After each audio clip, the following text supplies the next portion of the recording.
So the arts have always had this like undercurrent of bad money. Like that. I frankly wish they would do more. Honestly. Pay more. Literally. Do more.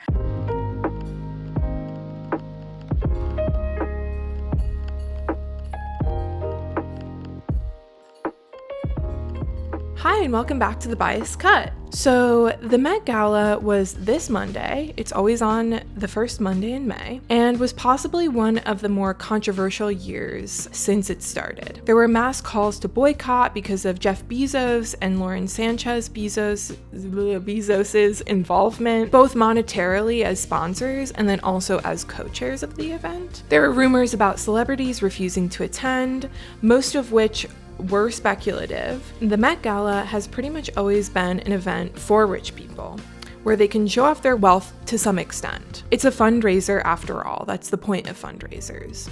On top of all of this is not the first year our boy, Jeff, has sponsored the event and acted as co-chair. The Met Gala has a history of billionaire sponsorships, large corporation sponsorships outside of designer houses, and people in the Conservative Party having some sort of involvement in the affair. And it won't be the last. So let's dive into the history of the Met Gala, ask the question of whether or not we should boycott the event, and finally look at some gorgeous designs that have come out of the event, because at the end of the day, the gala is a showcase of the arts. So let's begin.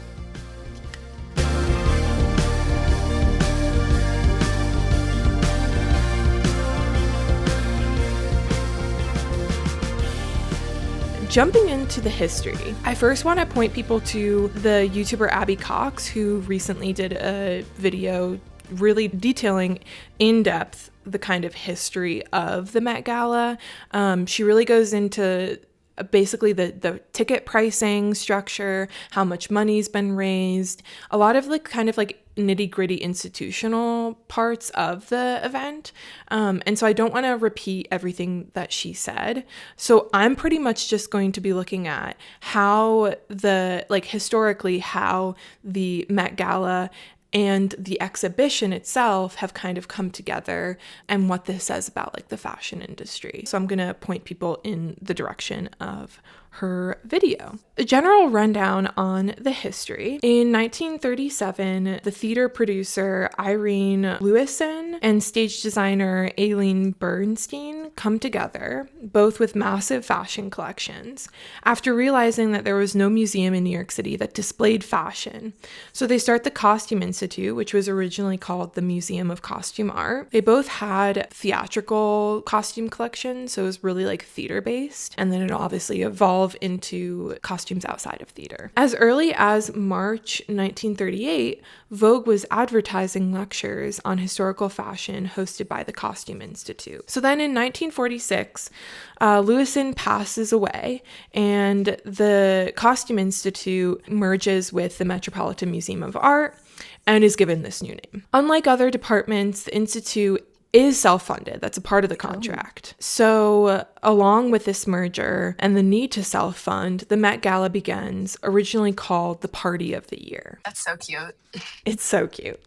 Year. And it really started as so Lewison passes away in 1946, and then 2 years later is when the first Met Gala happens. The early years of the Met Gala, so we're going to be looking at 1948 to 1971, are known as the years where Eleanor Lambert was kind of spearheading the event. And she's really the one who started the event. So Eleanor Lambert is known as a marketing genius. Yeah, give the cliff notes now, but we'll have to talk about Eleanor Lambert more truly. But this is going to be a very quick and dirty rundown.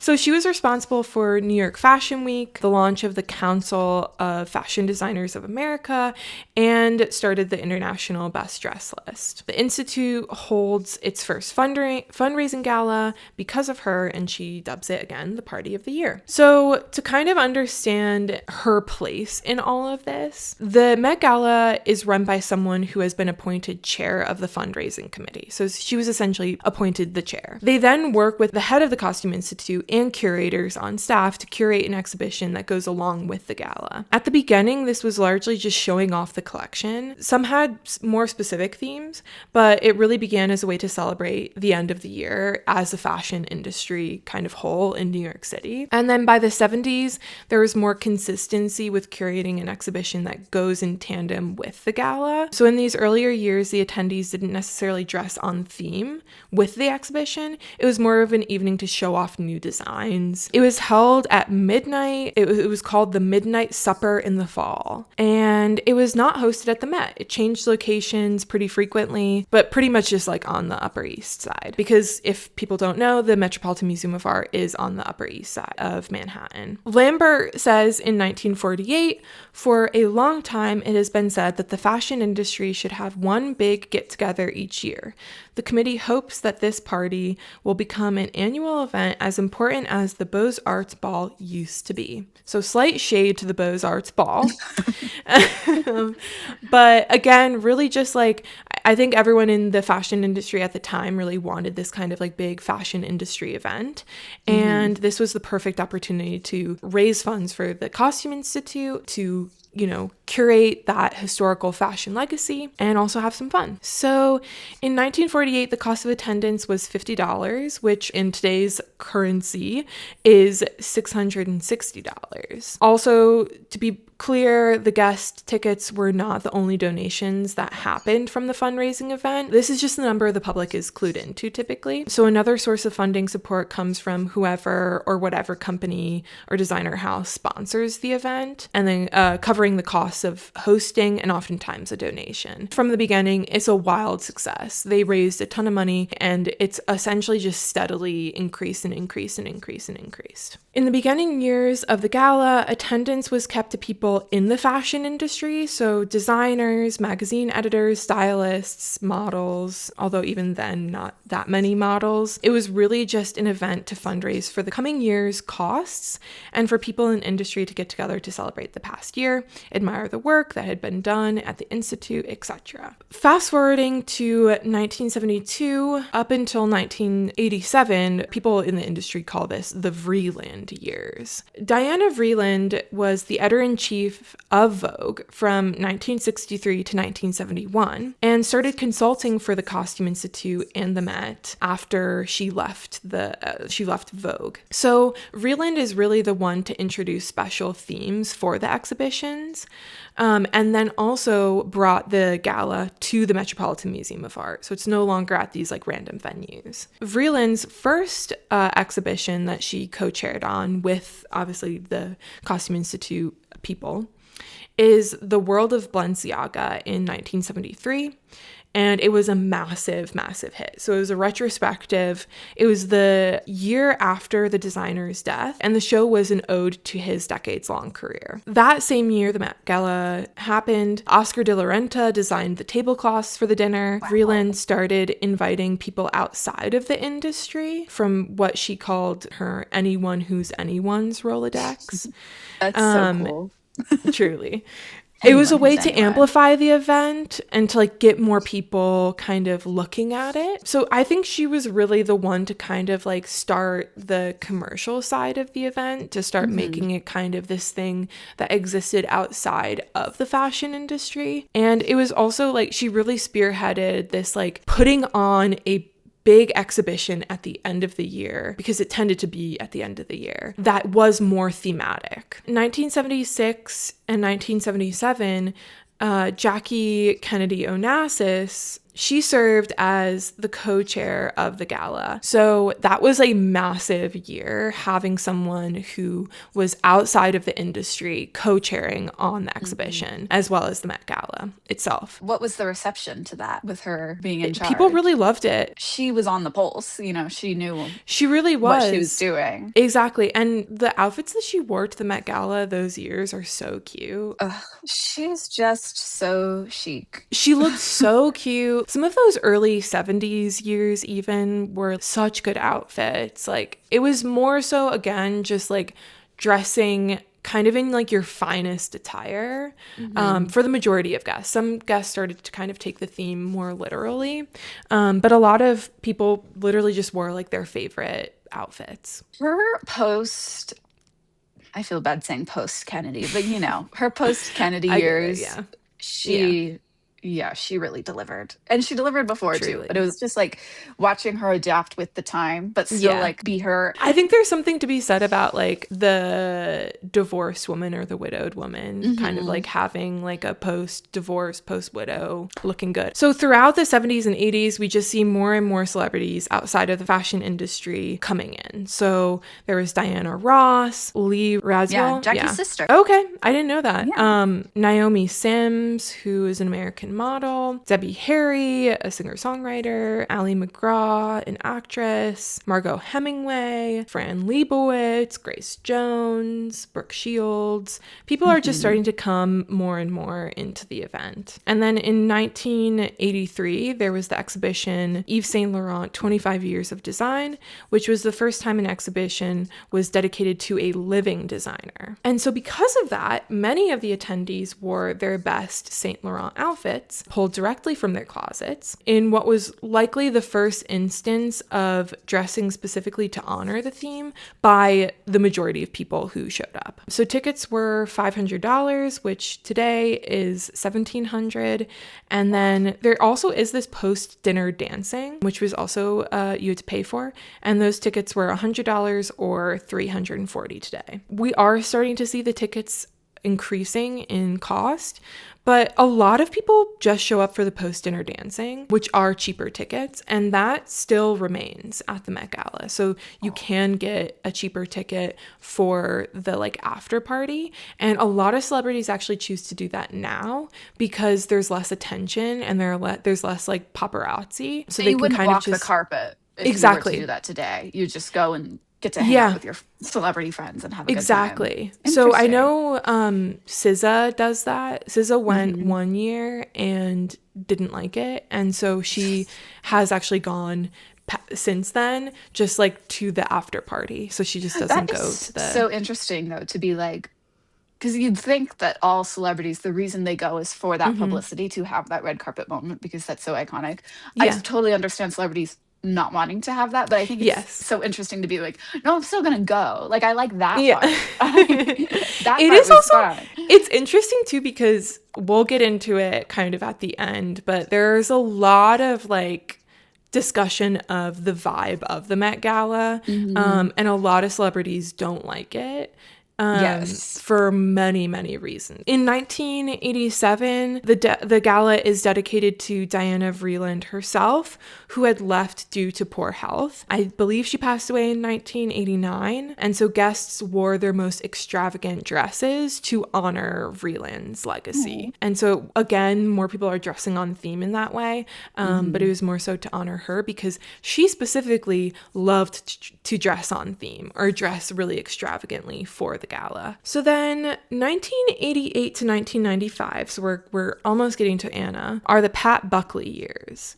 So while Vreeland was consulting, curating, and hosting the Met Gala, the socialite Pat Buckley was serving as co-chair from 1979 to 1994. So Pat Buckley was married to the conservative writer William F. Buckley, who founded the National Review, a magazine that stimulated the growth and development of the conservative movement in the U.S. So William Buckley is widely considered to have been one of the most influential figures of the conservative movement in the US when he was alive and kicking. After Vreeland's last exhibition in 1986, Buckley took over working with Richard Martin, who had been brought on as the head of the Costume Institute, and the curator Richard Coda. There were some notable exhibitions that Buckley helped curate, but I think the biggest takeaway from these years is just that more and more celebrities start showing up for the event. So we have Lauren Azursky, who's a TV show host, Lady Bunny, who's an American drag performer, Brandy shows up, Sarah Jessica Parker starts showing up. There's a lot of talk about like these years kind of being like the dark years of the Met. There were some years where the Met Gala didn't go on. There were like very odd sponsorships that happened. It was kind of just a bit all over the place. I think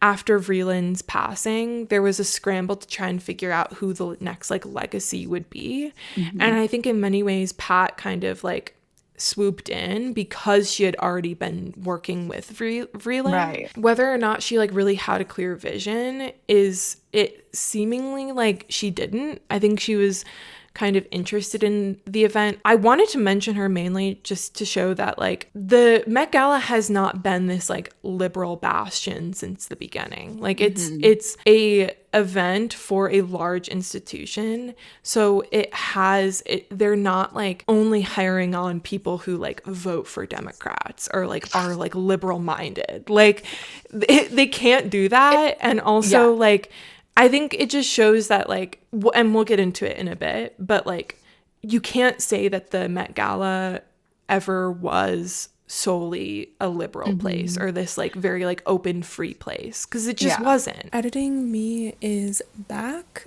Get used to seeing me. I will probably be popping in periodically throughout this video, mainly just because I want to make sure I do this topic justice, just because I think with the Amazon boycott and with their boycott of the Met Gala, I want to obviously like totally respect that and I totally support that, and so I want to make sure that I'm not just like flippantly saying things. So basically I just wanted to explain myself. I think there's a common misconception with museums and the arts that because it's the arts, it's only liberal, it's only like open-minded. Conservatives aren't there, or like right-wing people don't exist in the arts. They do, and I think especially with museums are profit-driven institutions. They're not community-centered.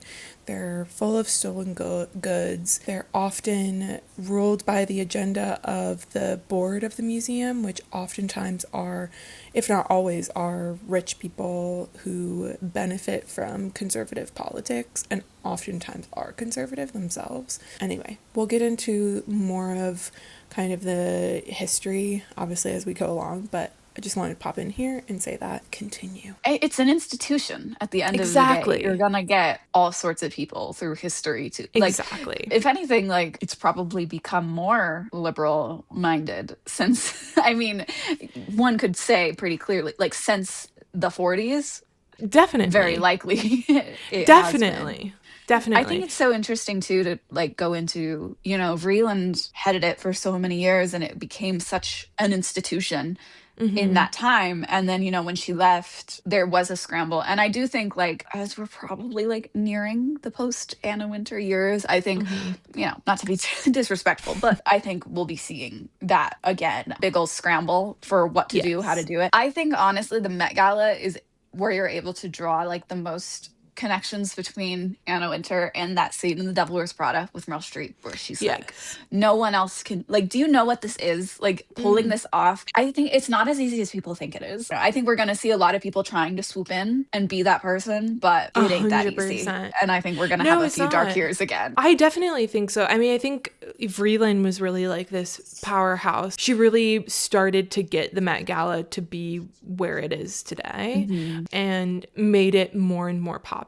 Again, it's not like it's always been a successful fundraising event. It's never, the Costume Institute has never not been able to fundraise for their years. Like, they are doing perfectly fine monetarily. Okay, so moving into 1995 to present, Anna Wintour, I'm calling it the dictatorship because it kind of is. She ruled with an iron fist. But she does rule with an iron fist. She kind of had to. And she made it dark years. Exactly. Yeah. She made it into like what it is today. So 1995 was her first year as co-chair of the Met Gala, alongside Annette de Laurenta and Clarissa Bronfman. Anna ushered in a new wave of what the Met Gala would soon to be known, a celebrity extravaganza. She was the editor-in-chief of Vogue up until last year, I believe. And so Anna brought with her the magazine's allure and reputation to the event. So Vogue started publishing about the Met Gala in 1958, but Anna, as co-chair of the event, really cements that relationship between the magazine and the museum. So now Vogue is the publication to report on the Met Gala. All promotional material goes through Vogue. After the Met Gala, we always see the Vogue videos on YouTube that go a deep dive into some of the most popular celebrities at the time. There's an entire page dedicated to every single look that is shown at the event. Vogue is the place to get Met Gala like updates, information, articles, etc. So it's Anna as working as editor-in-chief to really bring that relationship together. So from 1995 onward, the event just gets more and more celebrity focused. In 1999, we have the exhibition Rock Style, which is most notably remembered by a photo of Stella McCartney and Liv Tyler in matching homemade rock royalty tank tops. So this moment was like, people realized, I think, who worked for the Met Gala, realized that this was like a cultural phenomenon. The Met Gala is now a cultural phenomenon. So Maggie, tell us the story. Okay, so spoiler alert for the rest of this episode. We were going to end it by talking about our favorite looks, and I was going to put this one in. Yes. This is one of my all-time favorites. So this is Stella McCartney and Liv Tyler. The theme this year was rock style. So it was about the intersection of fashion and rock and roll. I think a really fun theme. 100%. It was a fun year. But this one in particular, Stella McCartney told this story years later, and she said that she must have found out the theme the night before. And so, oh my gosh. Yeah, so she was going with Liv Tyler. She took a 3-pack of Hanes tank tops, and she said she took them down to this vintage rock store that she knew of, and right then and there customized them and put the studs in and wrote on them and just so she did it herself. Yeah. And she made one for her and she made one for Liv. They cut the sleeves off, put studs on, and they wore that the next day. At this time, Stella McCartney was the creative director, I believe. Fact check that also, of Chloe. And so she's wearing trousers that she designed herself. There's Chloe trousers. Just really sick, really cool to make what you're wearing to the Met Gala the night before. Very on theme. Most on theme. You'll see they wrote on it rock royalty. And if you don't know, Stella McCartney is the daughter of Paul McCartney, and Liv Tyler is the daughter of Steven Tyler. So they are rock royalty. Rock royalty. So just incredible. And I love just the story of a very last minute thing like that, just throwing it together. And, they were on the cover of Women's Wear Daily the next day. It was a big moment. And neither of them realized as it was happening, as they were doing it. I think they would say that. The moment that it was going to be. It was just a moment of being creative, being spontaneous. And just I feel like they really embody the spirit, the true spirit of the Met Gala, what it originally started as, which was just a fun event to celebrate the end of the year. I'm back. Not to harp on a point too much, but I just want to say I don't want to try to romanticize the past of the Met Gala at all and say that it was something fabulous and free and beautiful before. What I mean is just that Anna Wintour really changed the Met Gala into a much more commercialized event. I think it was starting to get that way with Vreeland, but Anna really nailed it in as a commercialized celebrity event, and so it changed a lot. I think it never really quite, radically supported the garment district of New York City or the artisans, sewers, etc., all of the undervalued roles of the fashion industry. It's not like it was this super radical event, but it did used to be for the fashion industry, and it changed so much into a spectacle, into a celebrity event. So I mean that when I say all of this. Let's get back into it. The kind of whimsy and fun, I feel is really best embodied in their decision to just have fun, buy some Hanes t-shirts and do a little crafting. With the theme being the intersection of fashion and rock and roll. Yes. I don't think, and if you disagree, let me know in the comments. Tell me what you think it was. But I think this is the most on theme anyone's ever been for the Met Gala. This is 100% the on theme. And if you disagree, if you think it's something else, let us know. I'm happy to hear it. Let us know. But I'll stand by this. Okay, so After this, 2000 to 2003, there were multiple shifts in leadership. Some years there was no Met Gala or exhibition. 9/11 also happens between, these years, and that really like shifted things. This is like New York City, directly in New York City, and the city is like still cleaning up, still dealing with the aftermath. And so 2000 to 2003, there really isn't much momentum or things happening, which I think in some regards also just shows how successful the fundraising has always been. That for 3 years they didn't have a fundraiser or an exhibition because they were that like self-sufficient. So 2004, this is really the turn in celebrities and guests dressing on theme. The exhibition was Dangerous Liaisons, Fashion and Furniture in the 18th Century, and Amber Valletta took the theme to heart, dressing in her own 18th century poof hairstyle and a John Galliano skirt. So she really like changed this like idea of dressing on theme for the event. This was kind of the moment, at least in Anna Wintour's eyes, that she decided to, in 2005, to make a highly specific dress code delineated to guests sent out with their invitations. And that's all through Vogue's event department. This was 2004 with Amber Valletta. This was really like Anna Wintour's kind of like changing point. And like we can essentially tell guests, in order to show up to this event, you actually now have to dress on theme. So before this was just like people deciding to dress on theme, deciding to have fun. And 2005 is like, no, we're doing dressing on theme now. At the time, there was actually drama over whether it was an exhibition or a paid advertising. Tickets rose to $5,000, which is $8,600 today. This is also when we start seeing the red carpet pulled out and it becomes more of a fashion-specific event. People actually saw this to be pretty controversial. A lot of celebrities decided to not go because 2005 really marks the kind of like turning point in the Met Gala, becoming a much more kind of like corporate event, not corporate in like the traditional sense of the word, but more of like there are rules and regulations, and it's no longer just about celebrating the fashion industry. This is now a moment where people show off what they're wearing for the cameras. So 2010 then marks when we start having the tradition of the post-dinner performance. And that starts off with Lady Gaga. She's the first one to do it. And these remain hush-hush happenings. So guests don't know who's performing until they see the person walk up on stage.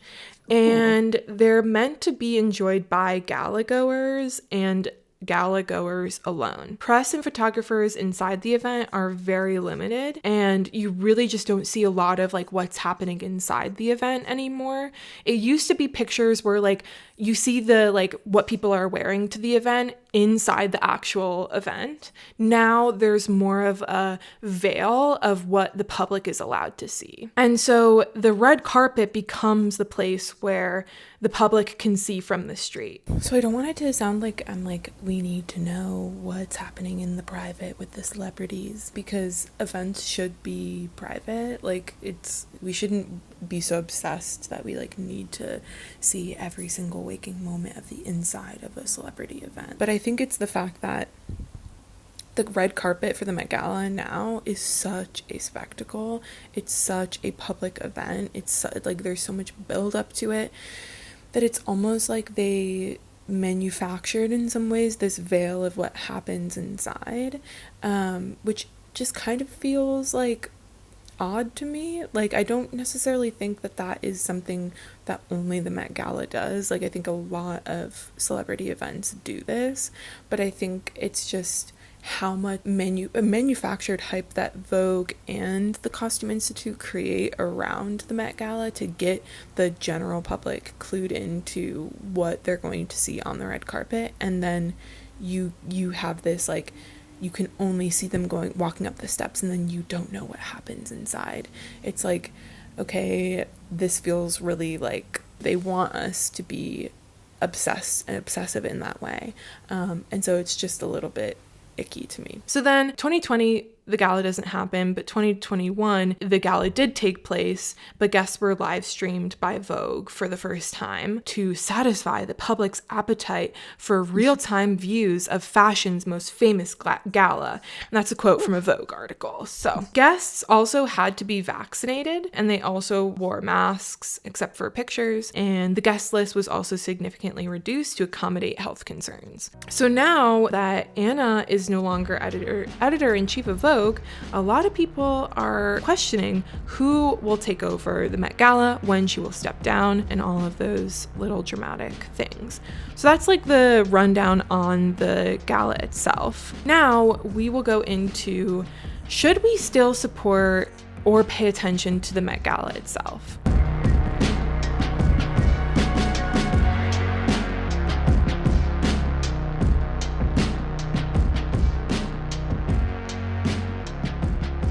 The 2026 show, the exhibition was called Costume Art, and then the dress code for the gala itself was Fashion is Art, which a lot of people like tried to dig more deeper into the meaning of, but I think it's a pretty open theme for the gala. Like it's pretty easy. It's pretty easy. Yeah. So this also comes with their big kind of push this year has been the introduction of diverse bodies, something that the Met has widely been criticized for. In the Abby Cox video, she mentions that her friend did a whole dissertation about the Met's history of not having diverse mannequins, not having a diverse size range for the costumes that they collect. And so my kind of wondering here is how much these mannequins will be used in future exhibitions, and if this effort will reach beyond the exhibition itself. Because this is kind of what the Met Gala is known to do, and what the Costume Institute is known to do.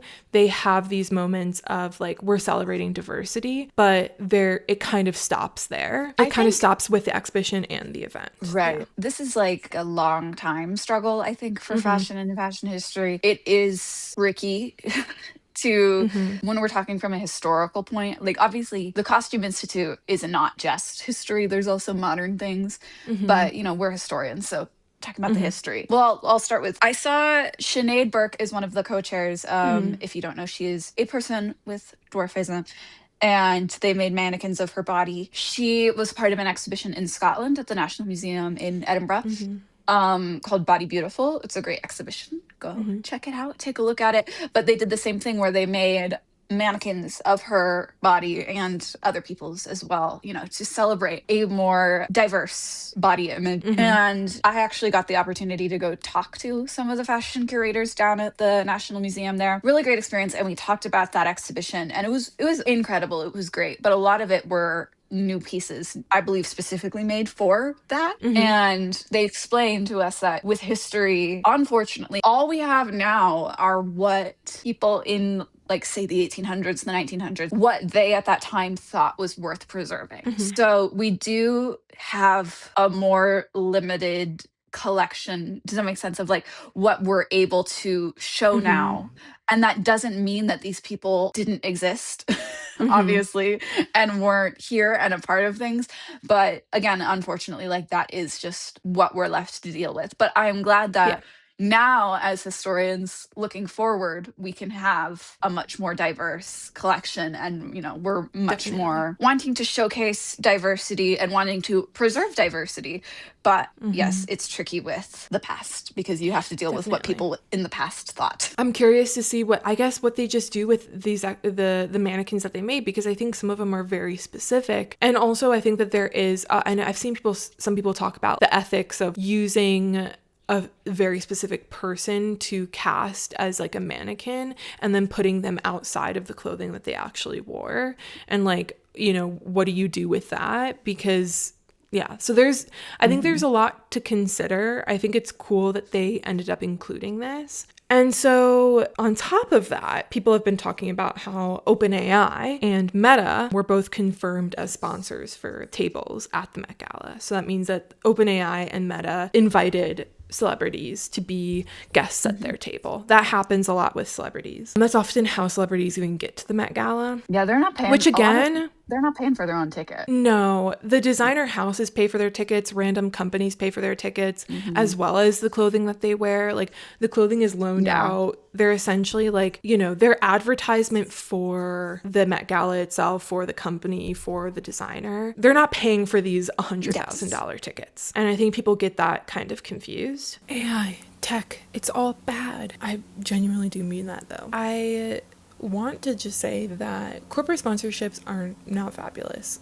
I don't mean to say that, like, they've always been here, so it's okay. OpenAI, you know, sponsoring celebrities to go to the Met Gala, although they're giving away money to an art institution, which a lot of people are like, see, that's good, they're giving away their money. It's only $350,000, which for companies like this is not actually that much money. It's a way for them to get their name out there. It's a way for them to have a tax write-off, to say that they're philanthropic and hide behind that. But what I mean is that, like, you know, this isn't good, but it's also been happening since the beginning of the Met Gala, essentially.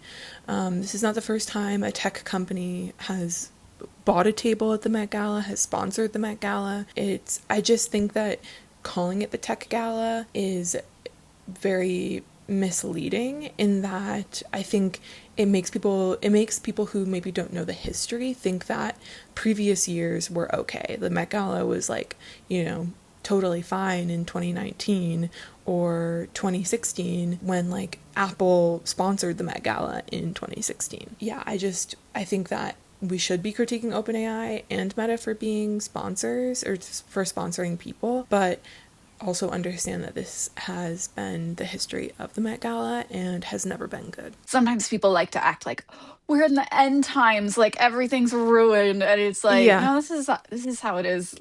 Like, critique it for sure. And we should critique it, and we should, like, want for that to not be there. Like, I don't want OpenAI to be a sponsor of the Met Gala. You know, it's not like the Met Gala was once this, like, amazing, pure of heart thing that has since dissolved. Like, this is this is the Met Gala. Exactly. It's always celebrated the, like, fashion industry in New York City, which is, like, ripe with controversy and problems and issues and, you know, all of these things. So it's never been a perfect place. Then there's, obviously, as I've talked about, but let's get into it, the Bezos problem. I love that you say Bezos. It's my little special thing for myself. Yeah. So this is not the first time Jeff has sponsored the Met Gala. He sponsored in 2012. It was actually Amazon that sponsored, but he co-chaired it. And the exhibition was Schiaparelli and Prada, Impossible Conversations. For the past few years, Jeff and Lauren have been trying to establish themselves in the world of fashion. Their wedding was covered in Vogue, or it was a cover for Vogue. It was tacky. Apparently, no designers wanted to dress the celebrities that went to their wedding, which I think is really funny. Yeah. I mean, like, bad PR. Literally horrible PR. Tacky.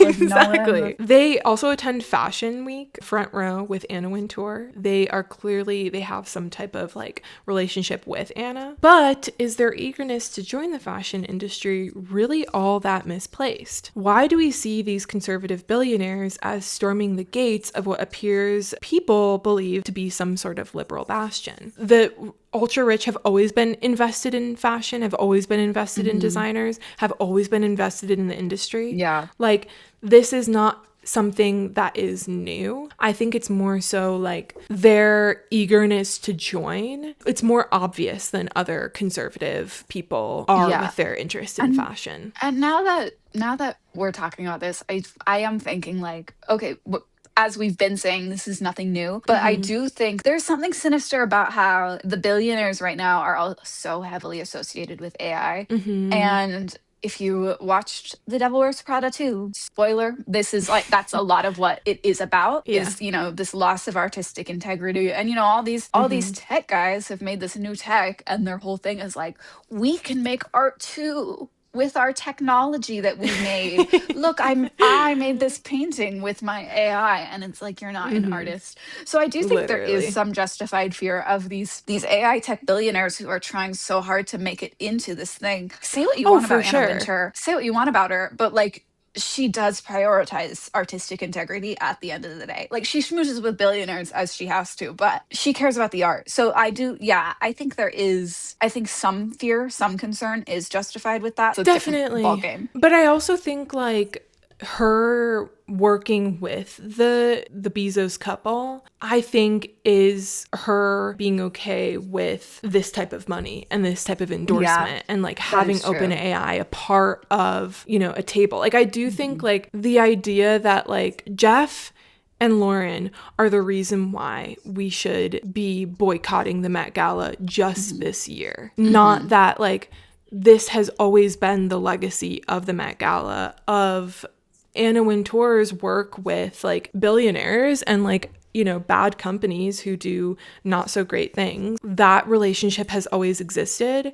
And this isn't the first year that we should be boycotting the Met Gala. You know what I mean? It's like, so people's disappointment with the Met Gala having the Bezos sponsorship shows the cultural misunderstanding or lack of historical understanding of the event itself. It has long been sponsored, chaired, run, etc. by rich weirdos. In 1987, it was sponsored by the Reliance Group Holdings, which was it is an insurance company. It's called Reliance Insurance something now. In 1989 and 1990, Wolfgang Flotil was an Austrian investment banker who sponsored the event. 1997, the David Koch Foundation and VH1 sponsored. 2015 was Yahoo. 2016 and 2017 was Apple. 2018 was Christine and Stefan Schwartzman. Stefan is the CEO of a private equity firm called Blackstone, not to be confused with BlackRock, which also is similarly corrupt. And then 2021 and 2022 was Instagram. 2024 was TikTok.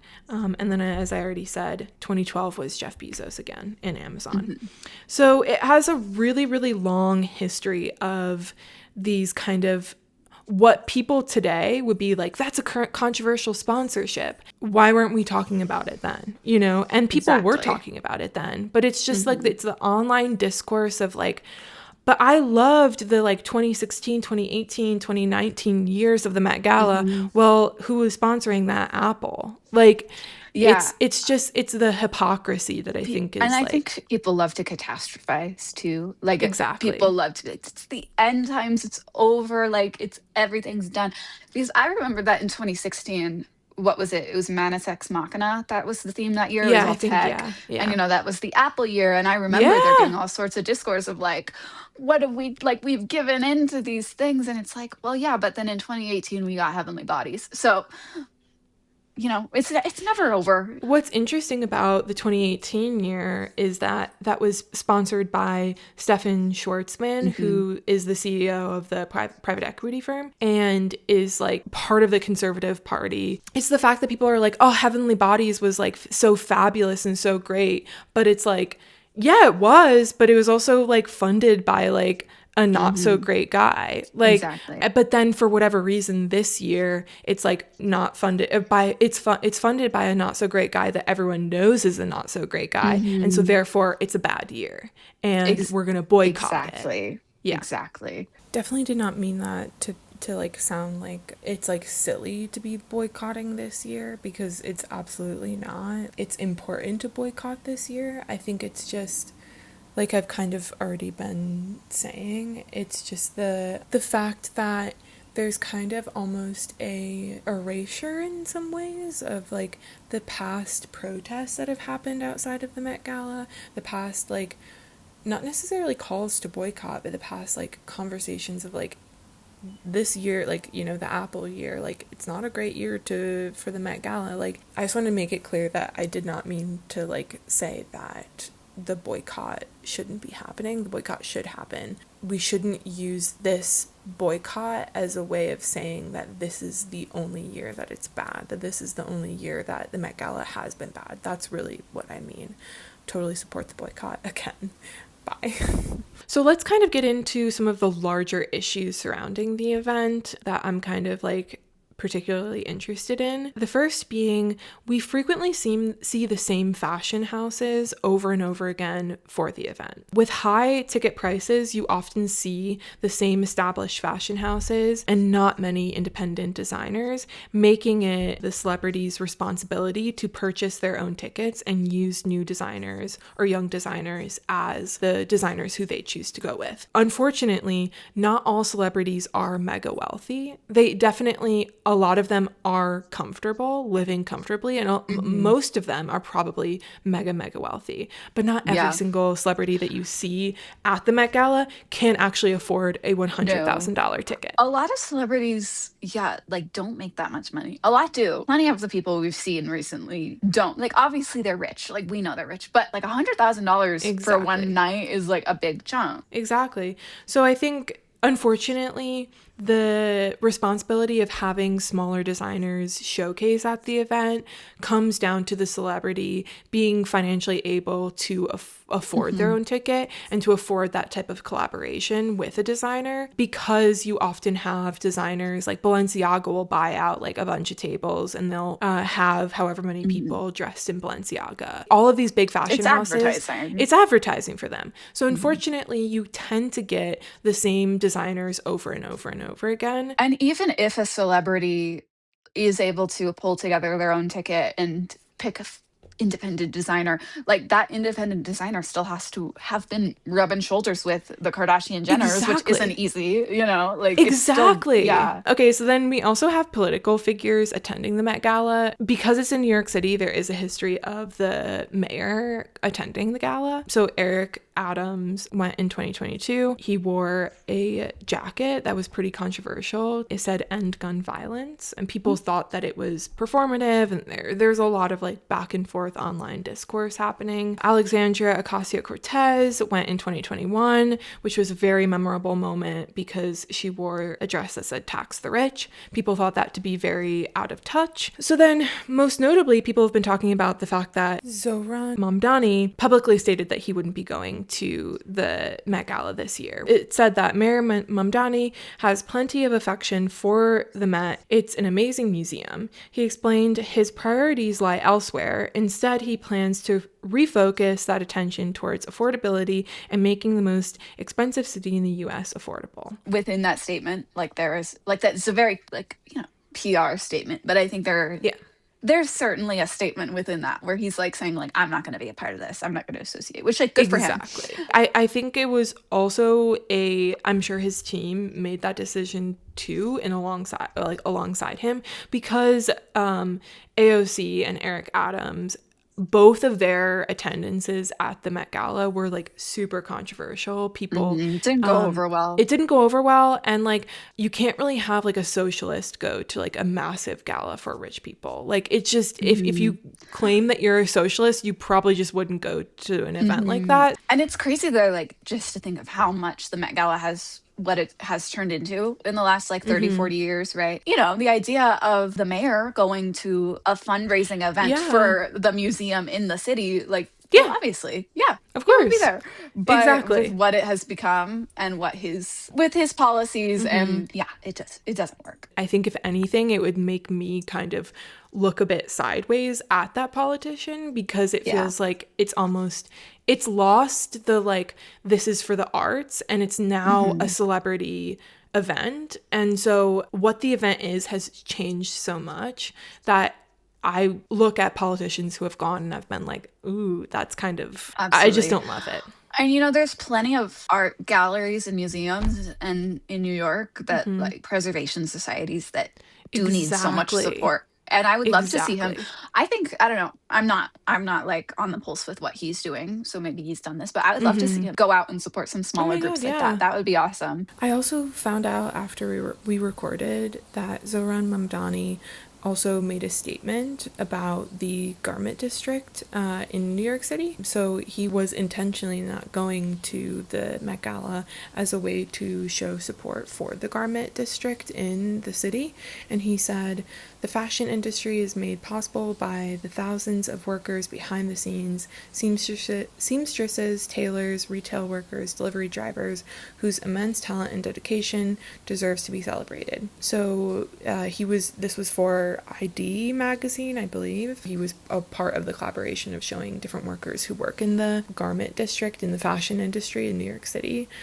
So he was intentionally not going to the Met Gala as a way to show support for those workers. So I just wanted to include that there because I thought that was pretty cool. So kind of going into the fact that it's a fundraising event, my question is kind of like, where is all of this money going? Where will it go next? Because again, they've received over the years so much money. The Met raised $17 million in 2022, $22 million in 2023, $26 million in 2024, $31 million in 2025, and this year they raised $42 million. So that's $138 million in total in a matter of 5 years. Again, remembering that cost of attendance this year was $100,000 per person.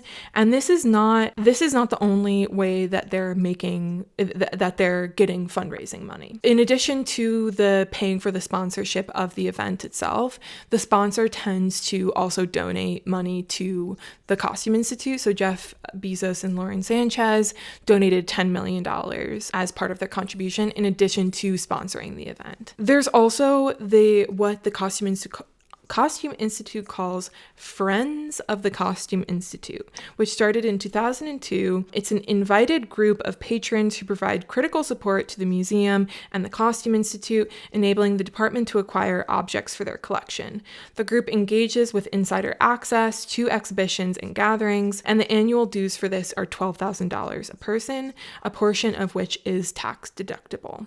So we have so much money going into the Costume Institute. My real question is like, where does this money go?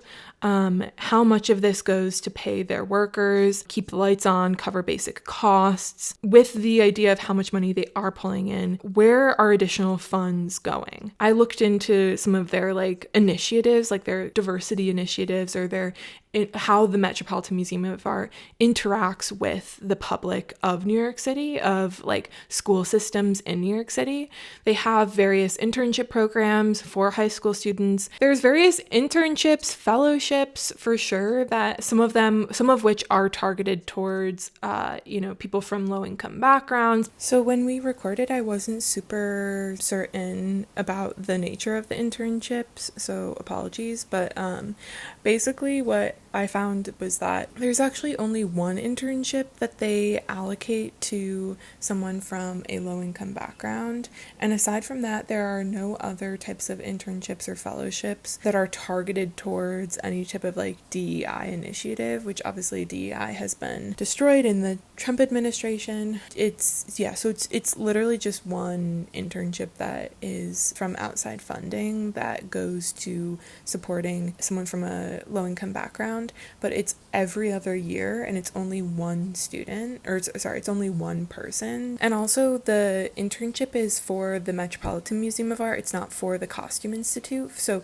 even further, the Costume Institute themselves, they don't have any internships that are for people from marginalized backgrounds. Their diversity initiative, which Andrew Bolton mentioned, the head curator there mentioned, in regards to this specific year of the Met Gala, was to diversify the mannequins, and last year that was an effort to diversify their exhibitions. They have these shows that it's that's interesting and different for the history of what the exhibitions have been in the past, but there's no type of institutional work being done to change the nature of the Costume Institute. And so I think that is very telling, in my opinion. I'm really considering where is all of this money going? Because they seemingly have a ton of money.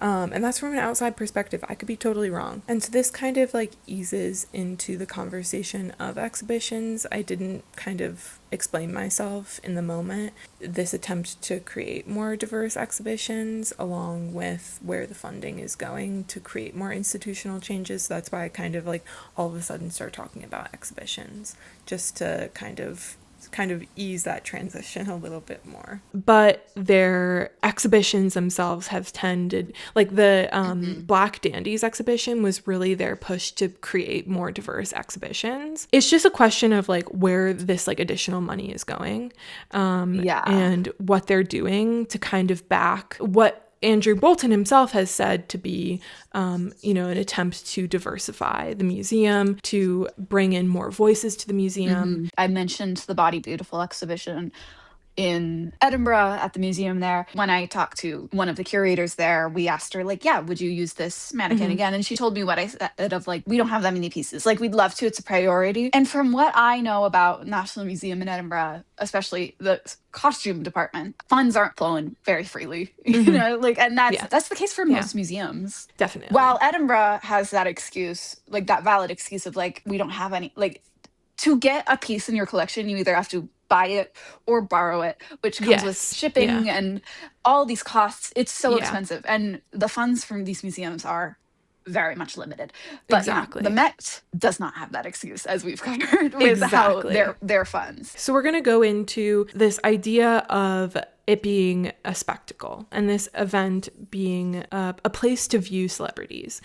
So looking back a little bit, there have been similar events happening in New York City specifically for rich people. So we have general family balls. We see this photographed during the Gilded Age. In 1883, there was the famous Vanderbilt Ball hosted by Alva Vanderbilt for over 1,000 guests, costing $6 million in today's money. Alice Vanderbilt's electric light dress was famous after this party. If you are at all interested in this, if you like the Gilded Age, you should read Anderson Cooper's book about the Vanderbilts. Yes. It's the last one. This whole ball, this story, it's crazy. So she was trying to get in with the old money families, like the Astors specifically. Alice's electric light dress was like pretty crazy for the time because it lit up on its own. Electric light wasn't something that a lot of people had access to. It was incredibly expensive. Most people used gaslight or candlelight.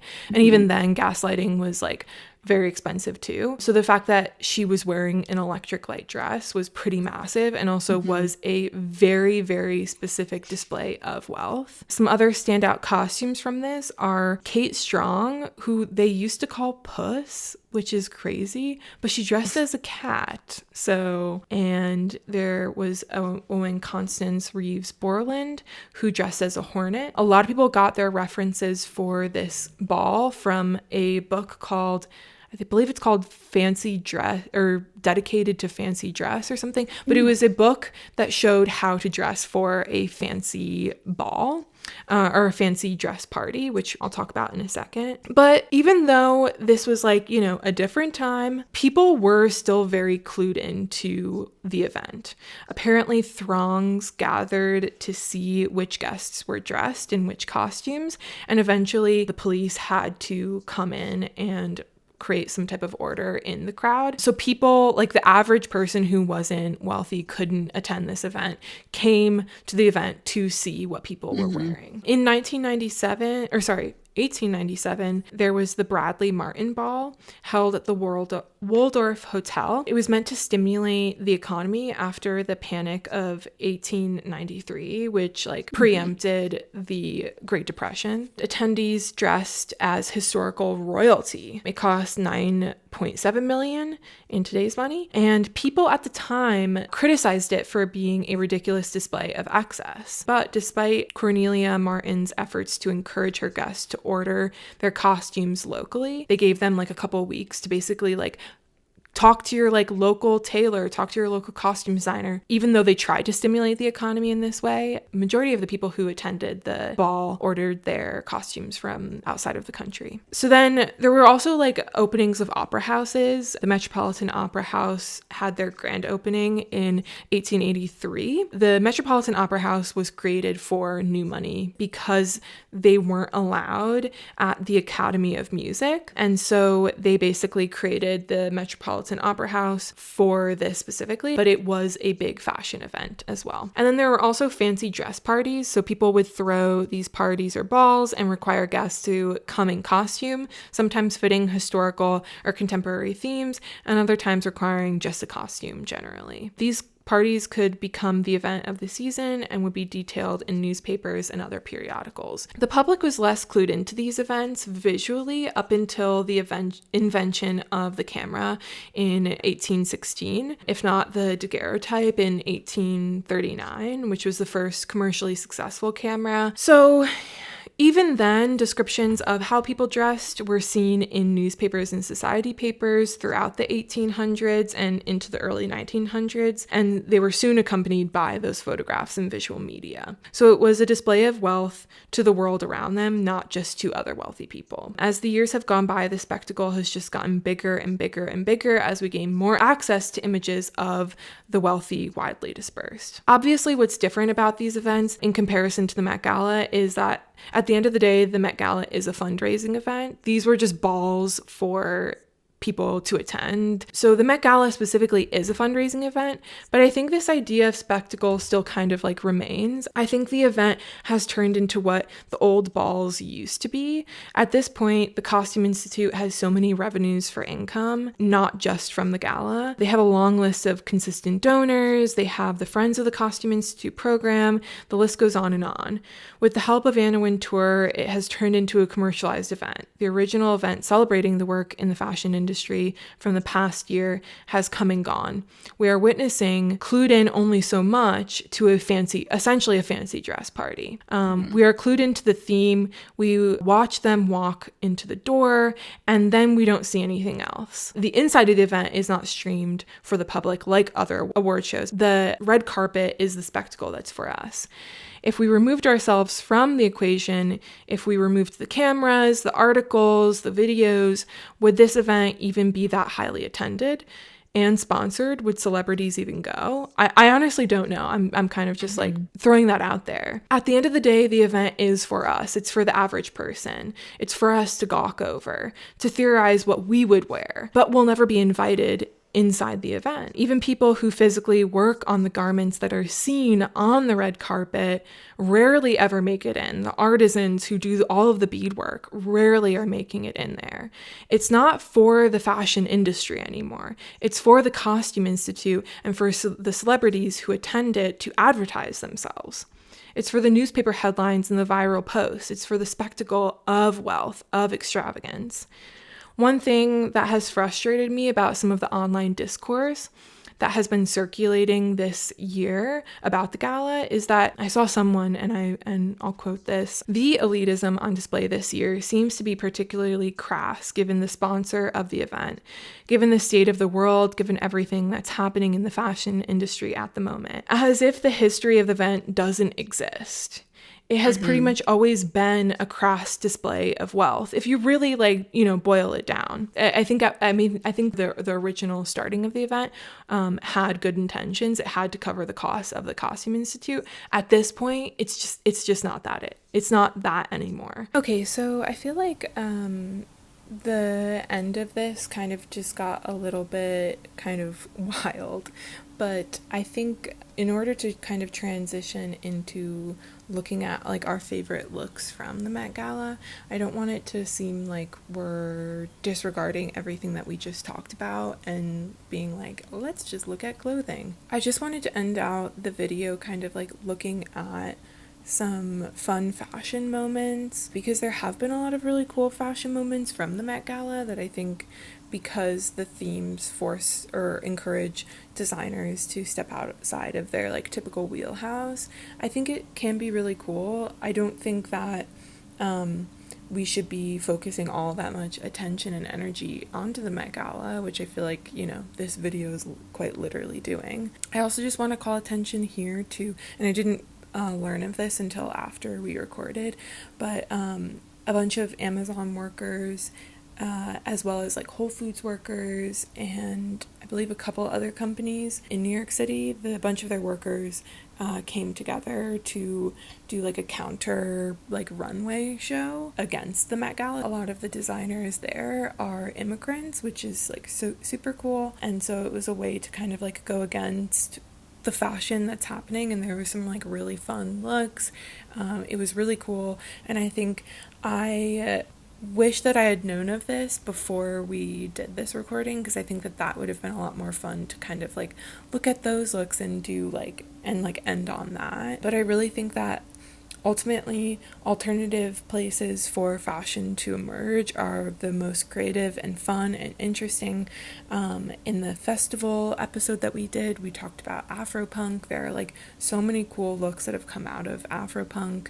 We even talked about it in the Zoot Suit episode with like how Zoot Suits were like a cult trend and how that eventually emerged into something that was bigger. Like these like smaller spaces where fashion emerges are always the most creative, always the most interesting, and I think it's fun to look at these Met Gala looks and like to talk about our favorite things that we've seen of it, and there have been cool designs to come out of it. So yeah, I just kind of wanted to explain that transition a little bit more, so as to not make it seem like we're completely disregarding everything that we talked about, because that's not the case at all. But yeah, so enjoy some of our favorite looks.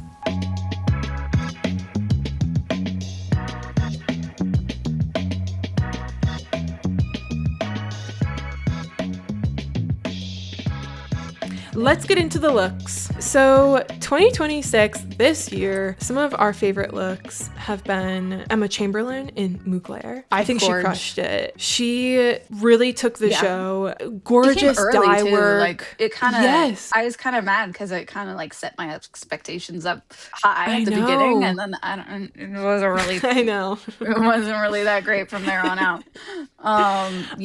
There were a couple other looks that I thought were like really, really beautiful. Yeah. I thought Robert One really did his thing for this. And I think this was his moment. Naomi Osaka in Robert One, incredible. She opened it up. It was this very like, I love it. I love like a costume change. Exactly. Love a costume change. Little moments where it's like slashed and then flowers are coming out is just beautiful. Sabrina Carpenter in Dior. Loved this look. I love the little like frills in the back. I love any sort of use of a non-conventional material. I think can be so fun. I love the headpiece. I love the hair, and the hair is usually where we get lost in like more vintage inspired looks by this, and so love the hair. I knew Sabrina so good. Like I trust from her past, like she's gonna give us good hair. And the film is Sabrina, the Audrey Hepburn film. Very cute. I love that. Two Sabrinas. She said it's one of her favorite films, and I love the acknowledgement of fashion is art to include another art form. I think that's really fun. And then I really liked Audrey Nuna. Also in Robert Woon was killing the game. Literally. This was actually personally my favorite look, just because I thought it was really dramatic and kind of crazy, and like all of the like paint splatters are actually like it's like diamonds. Whoa. Literally insane, crazy beadwork. Like absolutely I'm really wild. interested on how the sleeves are tailored. I'd love they need to do some close-up pictures, because I need to see what is going on here. It's really good. Beautiful. I think it's like literally stunning. 2025, I loved Shabuzi also in Robert Woon. Are we sensing a theme? I thought he looked sick. We also had Willie Chavaria in his own design. That was awesome. Zoot Suits. Listen to the Zoot Suit episode. We get into that history. And then Tiana Taylor in Ruth E. Carter, also in the Zoot Suit, looking incredible. Absolutely sick. Gorgeous. Yeah. Show-stopping. You take it away. For 2024, the theme was Sleeping Beauties. I loved Zendaya's look in this. I think the gown is Givenchy and the headpiece is Alexander McQueen. This, I mean, I love the gown. The headpiece is what does it for me. Yeah. I honestly don't have too much to say other than just like, wow. And frankly, Stunning. there was not enough Alexander McQueen at this year. There, with the Agreed. theme, there should have been more. Yeah, this was one of two looks. Again, I love a costume change. I love it. Just do So the most. fun. This Exactly. was so dramatic. I loved the makeup. I loved the dress. I loved the headpiece. I love it all. Also, that year, Elle Fanning was in Balmain. Sorry. She looked gorgeous. I am still like shocked by the physics of this dress. I don't know how they did it. I mean, the theme was Sleeping Beauties again. That's her theme. That's her year. Like, she's Yeah. gonna deliver. And again, going back to 2023, I love Elle Fanning at the Met Gala. She's like, she's my number one. She always looks great. The Karl Lagerfeld year, 2023, she wore Vivienne Westwood.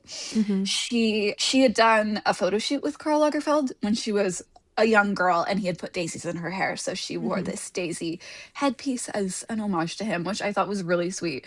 And the look was great. I thought Vivienne Westwood, I thought they did a great job with doing an ode to Lagerfeld. I think it's very nice. I loved it. And this is one of both of our favorites, but to finish off, 1999 rock style. We already talked about it, but my goodness, this is like the epitome. This is everything I want Just from the Met fun. Gala forever. It's so fun. It's so cute. It's just fun.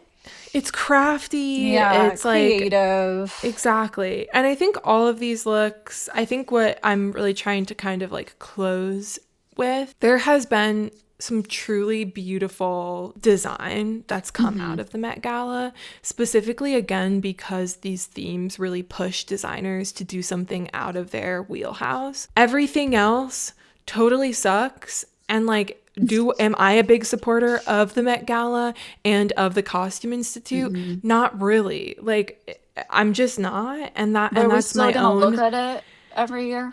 Yeah. It's the circus that the rich people have provided us with. So it's the circus that we're gonna get. And like, and I think, you know, make of that what you will. Personally, I don't want to be a part of it anymore. It has a pretty sullied history of working with corrupt people. So, you know, that's pretty much that. I mean, yeah, it's hard to talk about art. It's hard to talk about history. It's hard to talk about any sort of fashion, anything without having to, talk about some bad things. But, you know, we can appreciate the good and hate the bad. But that's pretty much us today. Yeah. I hope everyone learned a little bit of something, learned a little bit more of the history, maybe provided a little bit more context to this big event that it seems like, you know, people love to talk about but don't necessarily know the history about. I hope you enjoyed. And if you listened this long, what emoji? Should we do a different one? If you listened this far, comment down below the frog emoji. We want to know if people are staying to the end, and if you stayed till the end, we really appreciate it. Because all of us put a lot of work into these episodes. And a kiss on the forehead for you. A kiss on the forehead. This is a long one. Exactly. This is going to be a long one. Comment down below what you thought. Exactly. And we will see you next time. Bye-bye. Bye.